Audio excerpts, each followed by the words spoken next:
In April 2014, Japan's most conservative national paper, Sankei Shimbun, started running a series entitled Rekishisen, or the History Wars, focusing on Japan's disagreements with South Korea and China concerning historical events pertaining to Japan's colonial history. Then Sankei Shimbun later in October published a book with the collection of those articles. Then in 2015, the company published a bilingual edition containing an abridged version of the aforementioned Japanese book, combined with an English translation. So the History Wars, the English one, is the translation, abridged version. So the book, along with another book from the hate Korean genre, so-called hate Korean genre, was then mailed widely to Japan studies scholars based in the United States and Australia, as well as foreign correspondents stationed in Japan. By Inoguchi Kuniko, a representative to the House of Councilors from the ruling Liberal Democratic Party, or LDP, Inoguchi explained to me during a phone conversation in October 2015 that sending these books was an international PR effort by the LDP. The first page of the book's English version has quotes from 3 conservative intellectuals in praise of the book. So these are the 3 conservative intellectuals' praise, and I made it red in the parts which may be important for us. So these notes indicate that the history wars imagined by these conservative theorists are occurring in the United States, the main battlefield of the comfort woman issue for them. Moreover, it puts forth the narrative that Japan is a victim of false indictments by South Korea and China, and thus has no choice but to fight against the accusation. These 3 individuals promoting the idea of history wars here, namely Sakurai Yoshiko, Hata Ikuhiko, and Nishioka Tsutomu, are the key theorists of Japan's largest conservative organization, Nippon Kaigi, or Japan Conference, and its closely allied organizations. Nippon Kaigi is the most powerful group in Japan in terms of its political power and close to the current government. And especially it is known to be close to current Prime Minister Abe Shinzo. So based on my anthropological field research with right-wing individuals and groups based in Japan and also in the United States, I will demonstrate how Nippon Kaigi acts as a driving force involved extensively in the history wars in Japan, in North America, and at the United Nations, working closely with the Japanese government. So the handout, the Nippon Kaigi, the list of organizations affiliated with Nippon Kaigi is the one that you may want to take a look at while I'm talking. Nippon Kaigi, founded in 1997, is Japan's largest conservative alliance organization, encompassing traditionally conservative groups and individuals, business leaders and intellectuals, as well as religious right, including the Association of Shinto Shrines with 80,000 member shrines, and many other right-wing new religions and moral education groups, so that's listed in the handout. There are also various affiliated organizations to Nippon Kaigi, such as the Parliamentary League and a Municipal Council Members League, the women's section called Japan's Women's Association. Current Prime Minister Abe has been a core member of Nippon Kaigi's Parliamentary Members League, and about 80% of his most recent cabinets have its members. It also has prefectural headquarters in all 47 prefectures, along with the many local branches in cities across Japan, and also in Brazil. The estimated membership is about 38,000, which may not sound that massive, But considering the number of followers in the religious organizations affiliated with Nippon Kaigi, the number of people whom they can mobilize and organize to attend rallies, join signature drives, and vote is very significant. So this is the Nippon Kaigi's flyer, and then this, the Mount Fuji photo image. And this one actually lists the affiliated organizations such as the Parliamentary Members League, local assembly members league, and the Japan Women's Association. And this is the affiliated group for the business leaders. And then the other group, which is very closely related to, and I'll mention this group multiple times in this presentation, is the conservative think tank called Japan Policy Institute, or Nihon Seisaku Kenkyu Center in Japanese. And then it was established in 1984, and it has a policy advices to the LDP Diet members, and then some expert opinions at the Diet sessions and LDP, which is the explanation that they provide on their website. And then it's very known that they have very close relationship with the Abe administration. The head of this particular institute is said to be the advisor, one of the advisors of Prime Minister Abe. So Nippon Kaigi was founded in the middle of an intensive controversy on the inclusion of comfort women in history textbooks, as Professor Kim Puja just mentioned in her presentation. Nippon Kaigi and related organizations have been spreading revisionist claims and engaged in activism, not only domestically, but also toward an international community. So for example, in 1999, Nippon Kaigi launched the Committee for International Affairs, and in 2000, it published a bilingual book in English and Japanese entitled The Alleged Nanking Massacre, Japan's Rebuttal to China's Forged Claims. As a reaction to the best-selling The Rape of Nanking book by Iris Chan, the revision of the post-war constitution has been the most significant goal of Nippon Kaigi's activism, and it cannot be separated from an examination of Japan's colonial history. In an interview in a conservative free magazine, a core member of Nippon Kaigi, scholar Takahashi Shiro, commented on history wars, alleging that it is the other countries who are the ones warping history, such as in the cases of Nanking Massacre and comfort women. And then stating that, quote, "This is all part of the information propaganda war. This information propaganda war started against Japan after the war as a part of the occupation policy of the United States military, the WGIP.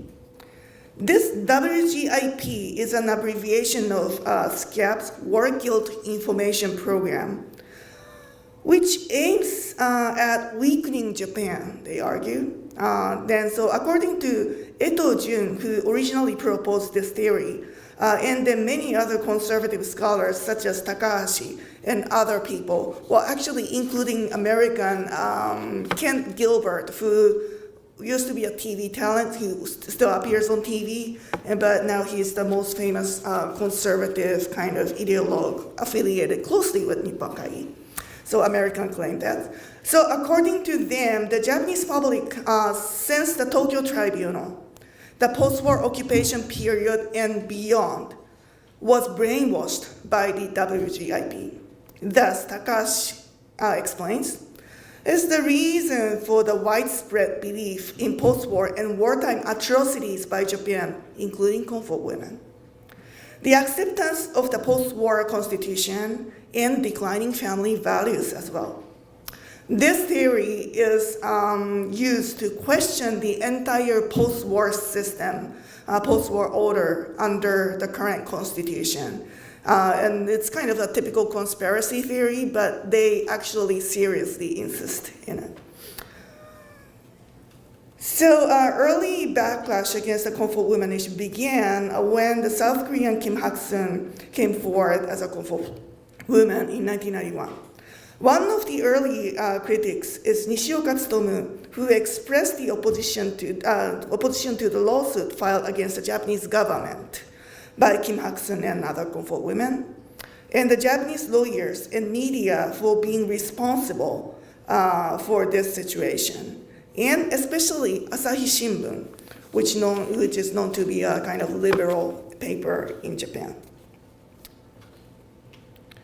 So then the Japan Policy Institute, the think tank that I just mentioned, quickly followed up with Nishioka's criticism. And then, since then, Nishioka and Japan Policy Institute work very closely on the comfort women system question. The Institute's role is extremely significant in providing information and laying down theoretical groundwork for Nippon Kaigi and its related organizations.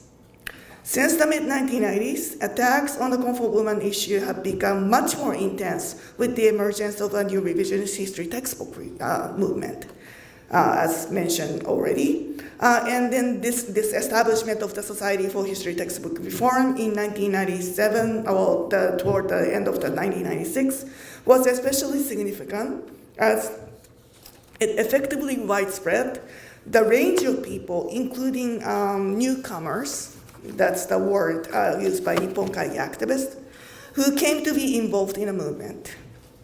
So politicians came to be involved in the revisionist history movement as well, with the founding of a group of young LDP politicians, the Young Diet Members Group for Japan Future and History Education. Abe Shinzo, lower house representative then, was the group's secretary. For 2006, Abe became prime minister, and then in the year, Nippon Kaigi founded the new Municipal Council Members League. Based on the network in 2007, the Family Valued Society, or FAVS, was established with Okamoto Akiko, a member of Nippon Kaigi, as the Secretary General of FAVS. A new ultranationalist xenophobic movement also emerged in this period. The group that Professor Kim Puja mentioned, the Action Conservative Movement, especially the group called Zaitokukai. These groups and individuals engaged in various actions against the comfort women issue and brought the issue onto the street and also online. Out of this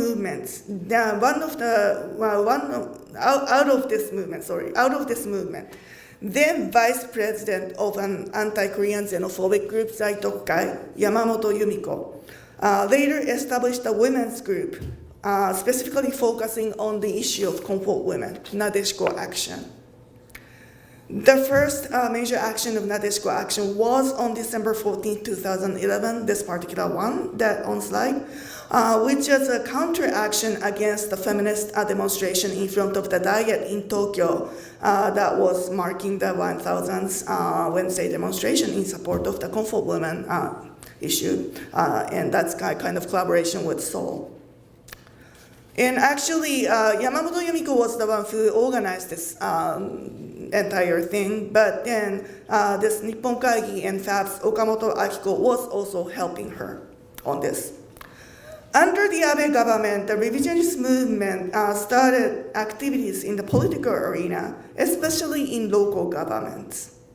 The network of Nippon Kaigi's municipal council members particularly was the indispensable component in the movement to pass assembly resolutions, nullifying the past resolution to resolve the comfort women issue.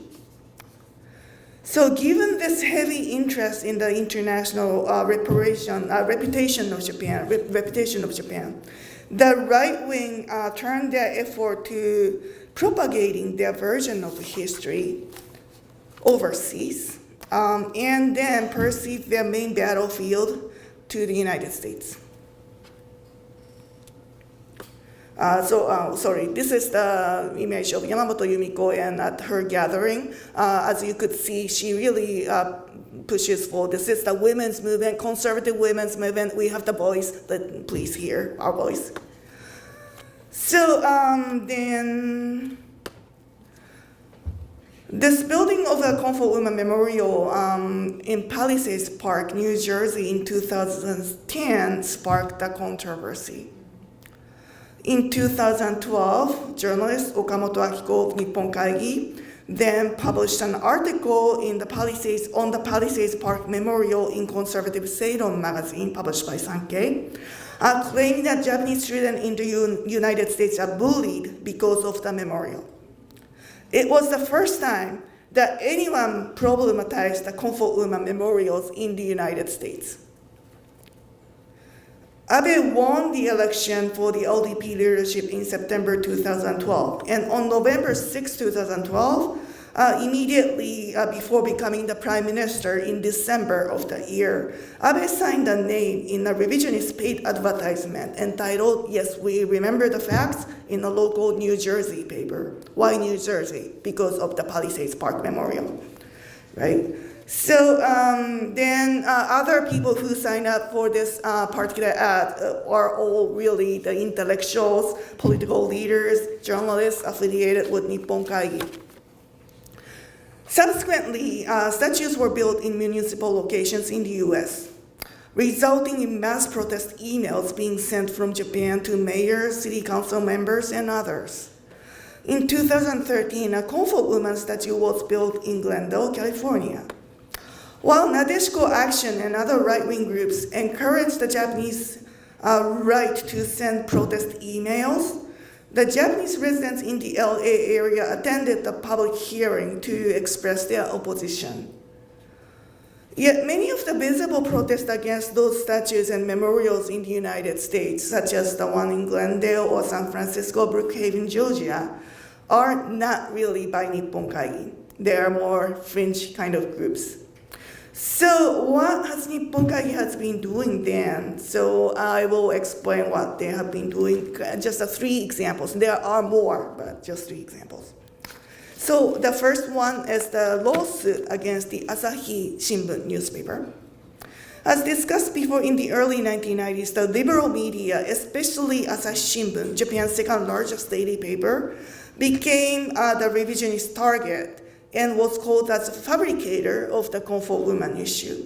In August 2014, Asahi Shimbun released the results of its re-examination of decades-old coverage of Comfort Women.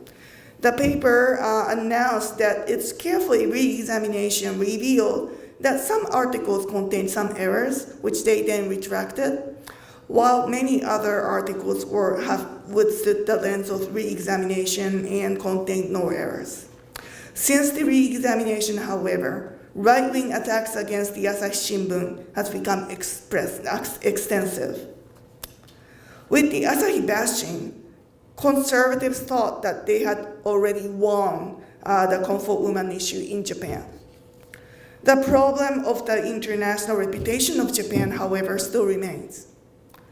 So, conservative think tank, the Japan Policy Institute, which had been really criticizing the Asahi since 1992, started to extensively cover the Asahi's problem with its Comfort Women coverage in its monthly magazine. They held multiple gatherings, rallies, and so forth on the issue. It has also established its own independent examination committee after the Asahi had created the third-party committee to re-examine the Comfort Women coverage and the company's re-examination process itself because of the public criticism. The Independent Examination Committee of the Japan Policy Institute had 6 members who are the key theorists of Nippon Kaigi. The committee released its final report on February 19, 2015, and criticized the results of the Asahi's third-party committee's report, released on December. The independent committee argued that the core problem of the Asahi's reporting on the Comfort Woman issue was the paper's spreading propaganda from the 1970s till 1992, especially when the paper released its editorial, actually. So, it insists that Asahi did not correct this propaganda, and instead the paper supported the ideas of a broad sense of coercion or women's human rights.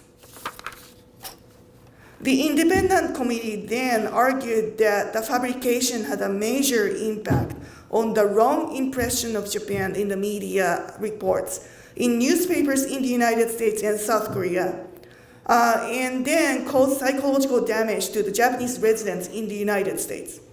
The committee also stated that bullying incidents against Japanese children in the United States were widespread. Using the independent committee report as a basis for their argument, Nippon Kaigi then filed a collective lawsuit against Asahi Shimbun.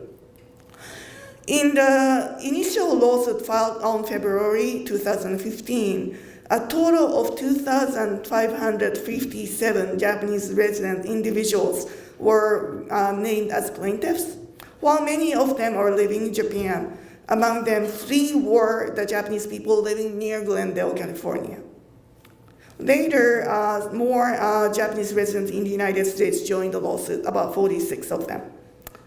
So I went to Tokyo District Court to see the Asahi Glendale trials court sessions several times. And then, so most of the attendees were elderly people likely mobilized by Nippon Kaigi.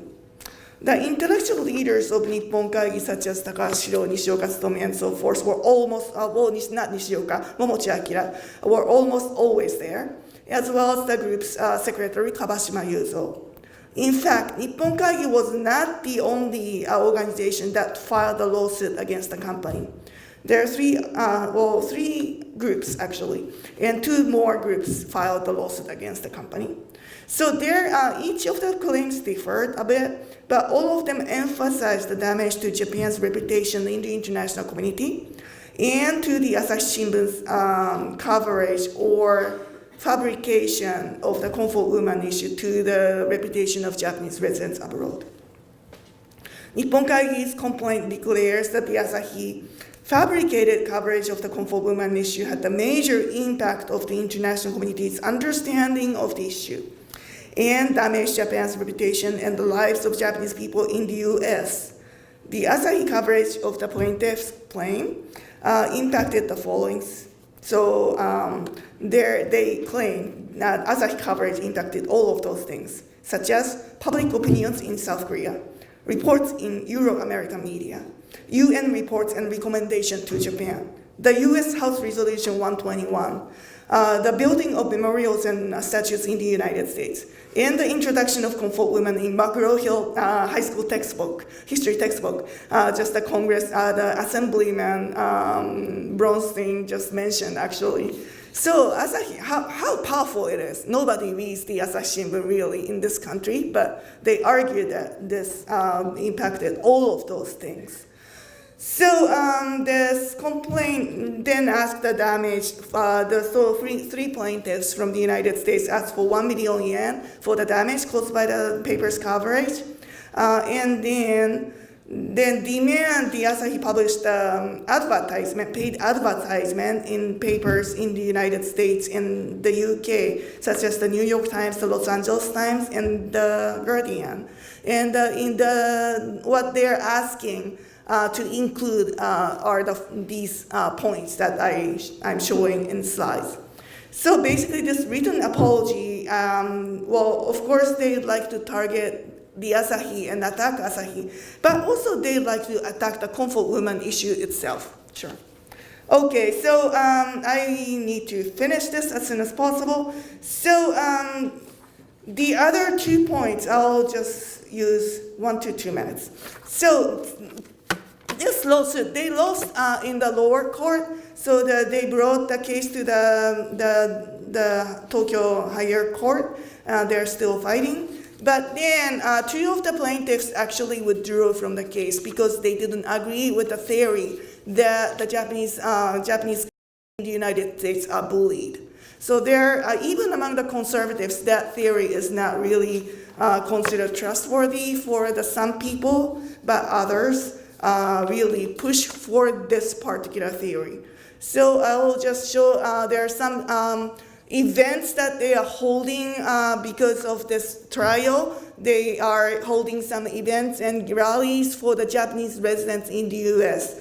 And then in New York City, they had the gathering in August this year. And then the local free paper has these articles covering on these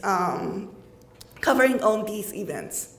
And then this paper has lots of articles by this moral education organization, which is closely affiliated to Nippon Kaigi. And this is kind of a paper distributed widely at the grocery stores and restaurants, Japanese restaurants.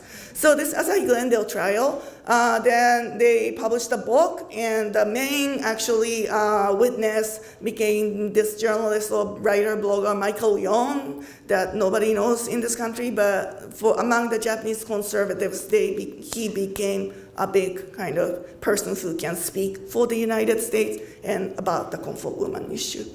And then this bullying theory with this statue being the cause of this bullying, that you can see the image of the statue and this girl crying, right? And then they try to really disseminate their version of the information by publishing pamphlets. And they also created this historical awareness research committee, the new committee, and so that they can actually communicate more about their own kind of information. And then I'll skip this. And then this is the emergency statement that they just released. And actually, I heard that they're going to have a press conference on the 16th of October, so very soon, on Monday, about this UNESCO issue. So they're really arguing that all those 8 countries' NGOs are really biased, and then they are just so biased, and then they are so politically charged, so we shouldn't believe in them, and instead we are the neutral ones, and then the government should listen to us. Even though their claim may look kind of ridiculous, but they're very close to the Japanese government. And now with the United States government withdrawing from UNESCO, I'm actually wondering if the Japanese government will following the US model. And it's probably very likely because of this issue. Thank you, sorry.